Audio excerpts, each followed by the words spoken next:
As a salon or spa owner, cosmetology school gave you the skills to serve clients, but it definitely didn't teach you how to run a business. Somewhere along the way, you probably thought ownership would mean freedom, but instead you're working more hours than ever, barely paying yourself, and low-key worried everything's going to fall apart the second you step away. Welcome to the Beauty Biz Breakdown, where we give you the real strategies, systems, and structure that you need to fully step into the CEO seat in your beauty business.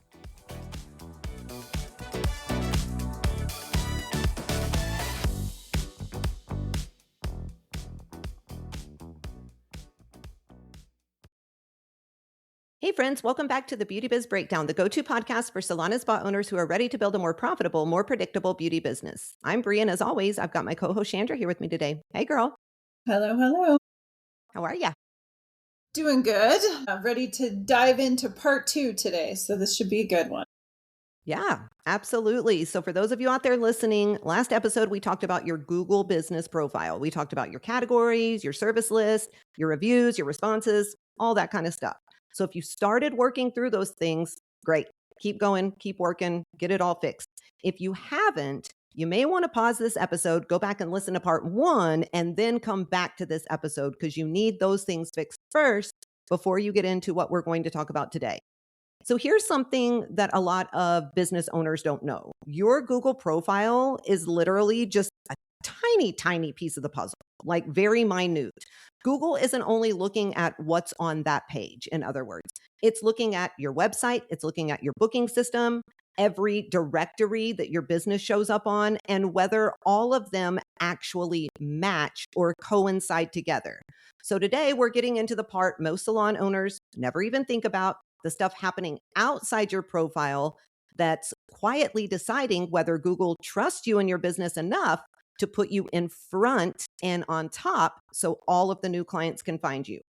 Chandra, do you think most owners assume once their profile part is kind of fixed, the Google work is basically done? Oh, yeah, I'm sure that they do assume that because I used to assume that too before I learned about all of it. And I just figured, wow, Google's good. Now I'll go on to something else. And yeah, unfortunately, it's all connected. It really is. I was the same way. I kind of got that piece done and I was like, okay, cool. We're on Google. Yay, we're good to go. No, not how it works. So everybody out there, you got to have all the pieces together. So let's start with your website, because I think this is where a lot of you don't really realize that you're accidentally making things harder on yourselves than they have to be. Your Google profile can say that you specialize in something, but your website, it has to back that up if that's what you're going to claim. It can't just say it and then not really back it up in any way. So if your Google profile says that you specialize in hair extensions, but your website, it barely mentions extensions anywhere or doesn't mention it at all, that's going to be a big problem. If you want more facial clients, your website needs to actually talk about facials in a way that makes sense to a brand new client as well. If you want more bridal, blonding, lashes, brows, waxing, whatever it is, people need to be able to land on your website and quickly understand that you do that service. They need to understand where you're located and how they can book. And they all have to come together in every single platform. I'm not talking about some huge, fancy, over-the-top website that costs a fortune and takes 6 months to build either. You don't need that. I'm just talking about clarity, a page or even a strong section that just explains what the service is, who it's for, what they can expect, and what their next step should be. A lot of owners, they have websites that look really, really nice, really pretty, but they don't actually say enough about anything on there. It will say things like luxury beauty experience or custom service designed for you. And that sounds great, but a new client is still sitting there trying to figure out if you offer the actual thing that they're searching for on Google. That's where owners have to stop thinking only like the person inside of the business. We talked about this last time, and they have to start looking at it like a client who has never even met you before. You know what you do. We said this. Your team knows what you do. Your regular clients probably know. But the person who typed in hair extensions near me or custom facials in Phoenix, they don't know much of anything yet about you. They're trying to figure it out based on what information you've made available. So if your website is really vague, if it's outdated or too cute to be clear, that can actually work against you. Look, I love good branding. I really do. I think it's important. But branding should not make people work harder to understand how they are going to give you their money. If somebody has to work that hard just to understand what you offer, they're probably not going to stick around long enough to actually book with you. Chandra, when you look at a salon or spa website, because we do this a lot in our coaching business, do you feel like you can usually tell pretty quickly if they are making it easy for a new client to understand what they actually do? Sometimes, but most of the time, no. I would say most people still don't. It's kind of the same thing. I feel like they're thinking with their brain inside their business and what they think their business is like instead of looking at it from a perspective as a new client. So, yeah, I think most of the time, no. I agree with that. It's the verbiage that we use. It's all kind of things. And a new client, they should not have to dig through 6 different pages, click 17 buttons, and like decode your entire brand language just to figure out if you offer a freaking haircut. That shouldn't happen. If somebody is searching for, let's say, hair extensions in Fort Worth, Texas, your website should make it really clear and obvious that you offer that exact thing. That's how it has to work together. Okay. So you've got to make sure that you're doing this. You've got to make sure that you are making it easy, and you have to show them how to take the exact next step that you want them to take. That's going to be extremely important. Now, the next piece that we're going to talk about is your booking page. Most salon and spa owners are using a CRM system like DaySmart or Mevo or whatever freaking system you use. There are a freaking ton of them right now. It's insane. Those systems are great for actually booking the appointment. But sometimes the service menu inside of those platforms, it's literally a hot mess. It really is. I get it. Cute or original service names, they're fun. They're cool to create. They're neat to make. But they can cause a problem if you're not careful. If your Google profile says balayage and your website says custom dimensional package, and then your booking page even says something different, now you've got 3 pieces and it can be a mess. Nobody knows what in the heck they're actually supposed to click and book on. You've got to make sure that they line up all the way across. You have to think about these brand new clients who have never been to your studio. They have to have clarity. If they don't understand what to book, most of them are going to go somewhere else. I promise you. The reality is, a lot of them are not going to call you and ask what this means, what this service is, what you offer. They're going to click out, they're going to go somewhere else that feels easier, and you are going to lose money. So everything needs to make sense and match for the most part. Don't have a cheesecake factory like service menu for your salon or spa. It's never going to work. Chandra, have you ever looked at a booking menu and thought, I literally have no idea what I am supposed to choose here? Oh yeah, for sure. And I think too, like you said, when people have those fun names, like you think it's so fun to put those different names on there. But I don't even in the industry, I see some of the ones that people have, and I don't know what the heck they're even offering in that bundle or package or whatever it is that they're saying this name of their blonding services. And so I think, yeah, I think that they keep putting stuff like that out there and they don't realize it, and it has to match, like you said.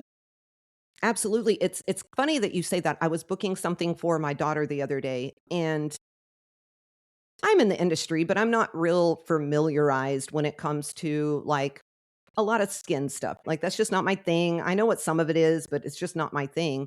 And so I was booking my daughter a service at a place, and she told me specifically the service that she wanted. And so I went on to like 3 different websites, and none of them had that service on there. I mean, let me rephrase that. They did, but they didn't have it phrased in the way of what she called it. So it's so important that the language that you use, whatever you choose, you are using it everywhere. And the number one rule from yesterday was what? Make sure it is what people are searching for. You cannot keep making it hard for people to give you money. Like you're shooting yourself in the foot. That's all I'm trying to say. It's not okay. The next thing I want to talk about is something called NAP. And I promise this is not as complicated as it sounds at all. NAP is what people in the SEO world call your name, your address, and your phone number. Thrilling, right? I know. So fun. It matters. Google is looking around the internet to see if your business information matches. So if your Google profile has one phone number, Yelp has another one, your booking platform still has the location and phone number from 3 years ago, that is going to create major, major confusion. And believe it or not, The algorithm, even though it's smart, it gets confused really quickly, and your clients get confused even more quickly. So you've got to be really careful. This happens a lot because businesses move, they rebrand, they change websites, they switch booking platforms, they even change names at times. The owner probably does their job of updating the one main thing that they think gets used all the time, but they forget the old information is still floating around online. So you have to check the places that really, really matter when it comes to this NAP. Google, Apple Maps, Bing, Yelp, Facebook, Instagram, your booking platform, your Chamber of Commerce listing, if you have one of those, any local directories that you're a part of, wedding directories, if you do bridal, and any industry directories that your clients or people would actually use. Now, don't go submit your business to 400 random directories because some SEO guy told you to, do all of that. It doesn't work that way. I have seen people go ham and wild when they hear things like this on podcasts. They kind of overperform, Chandra. Like they try to change everything and just keep stacking more and more on top. That's not a good thing in any way, shape, or form. Chandra, if you were focusing on these certain things, trying to make sure your name, your address, your phone number, everything was looking at, what are the top 5 places that you would probably correct first? I mean, I think definitely your Google profile, like we've been saying, is number one. I think your website would be number two. Any booking software you use would be the number three place. And then I think, it depends on what you have. Your CRM, if your CRM is connected to your social platforms, that would be the next one that you need to make sure. And then any like Yelp, some of the most popular ones need to all kind of go across the same platform. But even your social media channels, every single thing needs to be the same. But for sure, I think those top ones, if you have those at least, Google starts to know you, they start to recognize you. But if you don't have those things right, then it's going to get confused. And it's extremely frustrating for the client. I can just like the other day, my husband and I, we were out and about, we were doing something and we found somewhere that we wanted to go. And so, of course, I looked it up on Google, hit the phone number, disconnected, didn't work. So we thought maybe the business was shut down. We went ahead and pulled up the maps and they were like still saying that they were open. I saw on their social media that they had new stuff that was out. So obviously they're still open. The address on Google was incorrect. The address on Yelp was incorrect. The address on their social media was correct. Literally took us 45 minutes to find this place just to get an address to put into our GPS. And that is absolutely crazy. Now, we were bored. We had the time. We went ahead and went. But most people aren't going to do that. Chandra, businesses like ours, we do tend to move. We upgrade to a bigger building, even change our names and do things like that. Do you think people realize how much there is to do behind the scenes when they do something like that? No, I don't think so. And I think a lot of those platforms get forgotten. So like if you did go and spam yourself across, 100 different directories and 100 different things and you moved and you only changed a couple, then now your address is going to be wrong in a lot of different places. And so I think that you don't think about those things. You kind of just think about the main ones and then you forget, oh, maybe I should update Yelp because people actually still go to Yelp, or my social media is right, like the business that you went to, their social media might be right because that's all they focus on. But then they forget about their Google profile or, the Google Maps and those things. So definitely it's a lot of work to set up. So when you change it, it's a lot of work to change it too. And so you have to remember all of those different areas. Yeah. And when you miss a piece, it makes your business look disorganized. Even if your actual salon or spa runs beautifully, it makes you look disorganized. And for a lot of us out there, especially people like me, disorganization makes me lose trust in the person and in the business. So it's really important. Okay, another outside piece that a lot of owners they don't really think about is local mentions and links. So I want to explain this in just normal words. A backlink is just when another website links to your website. That's how it is. That's what it is. It sounds a lot fancier than what it is. A local, it mentions when your business is being talked about. So it's a mention for when your business is being talked about or listed somewhere else online. This could be maybe one of those Chamber of Commerce listings, a local magazine feature, a link that they got, a vendor directory for weddings. photographer's blog, anything like that. These things are really, really important and they matter because they show your business is real, it's active, and it's connected in your community. These things don't get talked about enough, I don't think, when we're talking about our Google profile and stuff. This is where I think a lot of salon and spa owners, they really miss the bigger picture. Being known locally, it's not only good for referrals, it can also help support what Google sees around your business. So it's really important. Chandra, do you think owners realize that the community stuff that they are already doing can also help their online visibility if it actually links back to their business? Yeah, no, I just don't think that salon owners think about it because I didn't think about it either until I learned about these things and the backlinks and the I think the biggest aha moment that most salon owners have when they start going through this stuff is you realize the most important thing is for you to be known locally because that's where your clients are coming from. Your clients aren't coming from, other states or different places that you might be marketing towards on your social media. And you forget like the local market is the market where you're going to get your business from. And so I think we just don't even know. I feel like salon owners aren't always the most technically savvy. And so I feel like they just have no idea what's even possible or what they can even try for, their business to get that word out there. Yeah, you definitely need to audit those backlinks and your mentions wherever you're seeing them, wherever you're being tagged, wherever you've got those links out there. Definitely click on them. Make sure they are still working, number one. And number two, that they are redirecting to exactly where you want these people to be sent. It can be a game changer. Okay, one of the things that I absolutely love is competitor audits, and they can be super, super helpful to do. Most owners either never do these or they do it in a way that kind of makes them spiral just a little bit. So I want you to pull out your phone right now and I want you to search your top 3 services the exact way that a client would. So for me, I would search hair extensions near me, balayage in Fort Worth. You could do, if you're in West Texas, lash extensions in Midland, Texas, best salon near me, whatever fits your exact business. I want you to search the top 3 that you think clients are looking for. Now, don't immediately start spiraling because somebody else is above you when you do this. Because I did that at first. I'm very competitive and it really ticked me off. I'm not going to lie. I was crying in the car that day because I'm just competitive. We're just gathering information when we're doing this stuff, okay? Now, if you happen to be number 1 without having to run an ad, props to you. That's freaking awesome. It's amazing. But this is not going to be the case for the majority of salon and spa owners out there. So don't just look at who pulls up number 1 and get discouraged. Don't do that. Actually study what they've built. You want to audit exactly what they've done.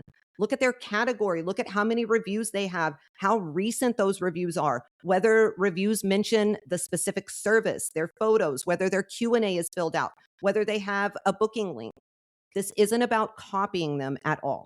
That's not what it's about. Seeing what Google's actually rewarding in your area and figuring out where you are weaker. That's the whole point of it. You have to find the areas that you need to improve if you want your ranking to go up. Chandra, do you think owners sometimes avoid looking at competitors because it makes them feel insecure instead of using it as actual business information? Oh yeah, I think they avoid it because they don't even want to know. And then I think also sometimes, like you said, when they do look, then they start freaking out and trying to figure out all these crazy things to do to try to like get themselves moved up there. And instead of actually looking at what that place is doing, they just are like, well, I don't understand. They get upset and they start adding like 500 directories to their thing or who knows what. But yeah. Well, and Google can be tricky. Like it has all of these shiny objects that are like spend money and we'll put you on top. That's the easy way out. Anybody can spend money to be put on top. You really want to fix these things so you're not having to spend money and you're doing it the right way. I know for me, when I first opened my salon, that's what I did. I ran Google ads, ran them all the time. Had my profile been set up right, I might not have had to run ads. Had it been set up right, I might have made triple what I made when running the ads. So it's really, really important that you get this fixed. Okay, one of the last things that I think we need to talk about is the part that kind of ties everything together. You have to actually track what is working. I hear so many salon owners say, I don't know if Google's working for me. I don't know, what it's bringing in. If you are doing your job and you're tracking, you should know those things. You'll never wonder if it's working or not. Like I've said a million times, most of you set up your Google profile and then you just never looked at it again. You have to be watching how many calls you're getting from that, how many website clicks, how many direction requests, how many people are clicking into that booking link. You have to look at those things. Oh, yeah. And here's something else. And it's really, really simple. Stop just asking new clients, how'd you hear about us? Get specific. Ask if it was Google search, if it was TikTok, Instagram, if it was a referral, whatever it was, if it was a Google review, that tells you whether Google is actually bringing people in or if it's just sitting there and looking nice. I mean, let's be real. When clients fill out your form in the how'd you hear about us section and they just put online, that helps absolutely no one. Not at all. Like, okay, thank you for that very specific and deeply useful information, people. No, not even close. You've got to get specific. You have to. There's also one tiny upgrade that can really, really help, but you may need to have somebody else set this up for you. Like Chandra said, a lot of us were technically challenged. I am probably number one on that list. It's called a UTM link, which is just a special trackable link on your website or on your booking button that tells you exactly when someone came from your Google profile. That's all it is. So instead of guessing if they came from Google, the link can actually show you that. It's really cool. If that feels, too techie for you, don't make it this whole dramatic event. Start simpler and just update your intake form for now, and then find somebody who can do that link for you. Chandra, do y'all use that type of link in your salon? Yeah, we do. And it is awesome because you can see all the analytics for that. So it's like if somebody actually scheduled an appointment through our booking site, you can see like all of those different things and all those different tracking. Or like you said, if they clicked from a certain area onto our website from Google, you get to actually pinpoint where people are coming from. And so I think it's really important. It is important to set that up. And it's not that hard, but I do agree with you. I think just to make sure, because sometimes when you get into that platform and you're trying to set that stuff up on your own, just get somebody to do it. It doesn't take them very long at all. It's super fast. And then the amount of information you can get from that is invaluable. So, Yeah, it is one of the coolest things ever. And it's worth paying someone to set it up, I think, because it does give you the information. I think salon and spa owners, once again, you're talking about tracking, you're talking about numbers. They're not just bad with numbers in their business a lot of times, they're bad with numbers in general when it comes to anything. They don't like the tracking, they don't like the technical stuff, and we are just going to have to get better at that because it is becoming more and more prominent every single day for running a business. Chandra, what do you feel is the most important thing to kind of get set up right out of the things that we've talked about today? I mean, I think the biggest thing is really making sure everything matches. Because if you don't have the same information across all your platforms, any internet stuff that you have, that's when things get muddy and that's when Google doesn't know what to do with you. And so I think getting that set up right first and making sure everything's accurate and everything's the same, that alone is going to make a huge difference in how much traction you're getting from Google. Yep. I agree with that 100%. That's the one thing that I would have people do. I also think let's talk about 3 things that I think would be extremely helpful to kind of get some of this stuff started. First, pick one service you actually want more of. I don't care what it is, okay? Not every service that you've ever offered since the beginning of time, one service literally, okay? Extensions, facials, lashes, color, whatever makes sense for your business right now. Next thing, go search for it like a brand new client would. Do not search your business name because obviously that's not the point. Okay. Search the actual service, find your business, click through and see what happens next. Can they easily understand what you offer? Can they figure out if you are the right fit? Can they book without feeling like they need to send a carrier pigeon or something to ask what button to click next? Third, write down the first 3 spots where the process felt a little confusing, outdated, or harder than it needs to be, and go and fix those first. Don't turn this into some massive project that you're going to avoid for the next 6 months. Pick the 3 things that would make it easier for someone to go from searching to booking and get them handled. That's it. That's all you have to do. Pick one service, follow the path, fix the friction. Pretty simple. Chandra, anything you would add to that? No, I mean, I think that that pretty much sums up everything that has to be working consistently in order for this whole process to actually function the way it's supposed to. Absolutely. It's really not as hard as we make it out to be. There's a lot of different pieces, but if you'll do it in sections or in chunks, you'll have your Google business profile like up to date and working for you in no time, really. Okay, before we wrap up today's episode, it's time for the listener question. This one is from a solo stylist working out of a suite in Chandler, Arizona. She says, I've only been in the industry for 3 years and I've never raised my prices because I'm terrified of losing clients. I know I am underpriced compared to everyone else in my area. How do I actually do this without scaring everyone off? Chandra, what you got? Yeah, I mean, I would say the first thing you need to do is check and see how busy you are.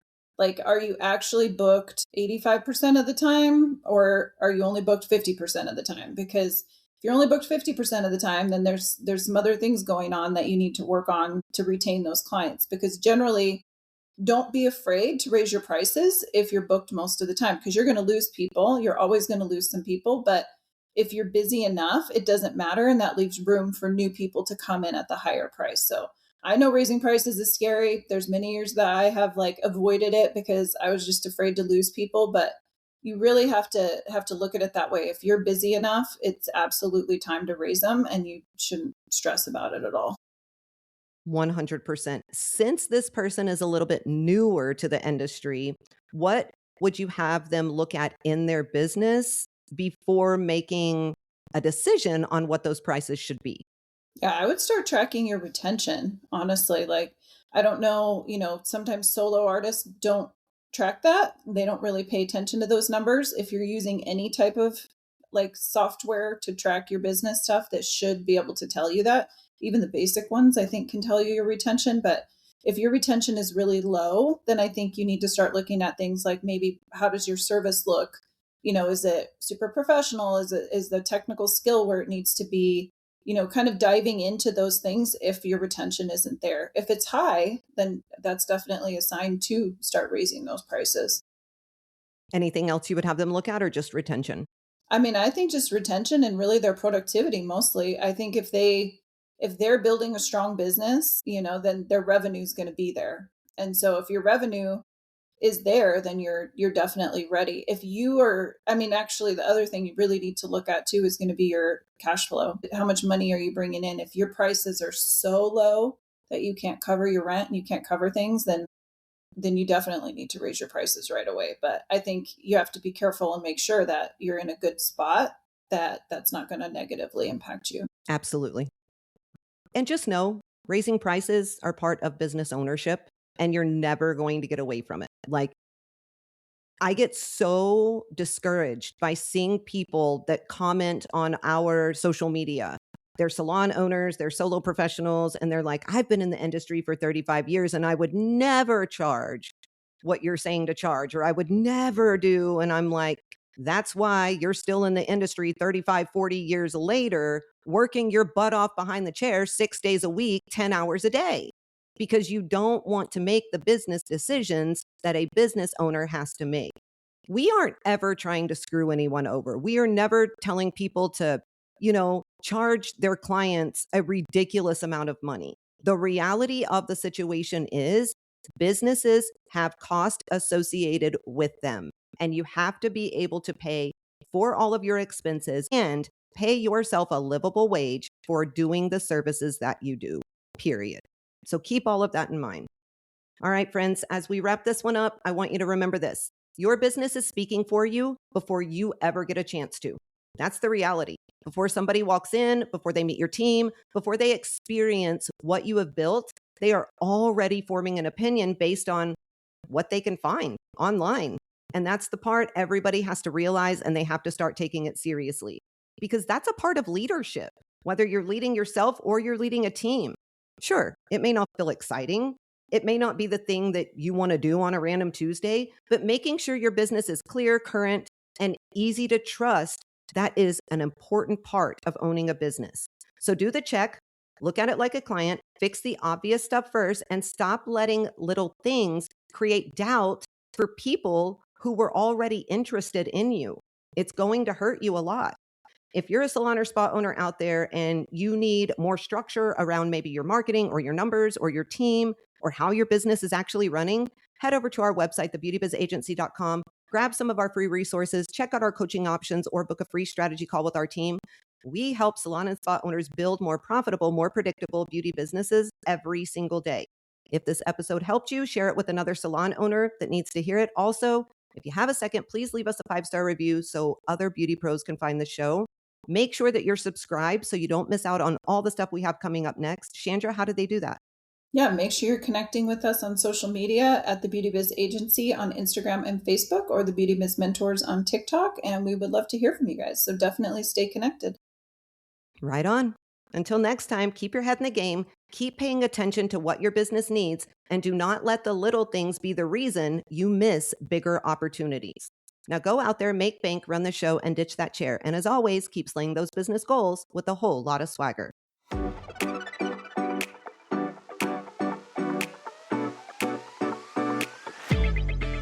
If this episode lit a fire under you, don't just walk away and let it die out. Deep down, you already know where you want your business and your life to go. And the truth is, the only thing standing between where you are and where you want to be is a real plan to get you there. That's exactly what we help you build. So if you're ready to stop trying to figure it out on your own, head to thebeautybizagency.com and book your free strategy call. That call can give you the clarity that you've been needing and a real plan to move your business forward.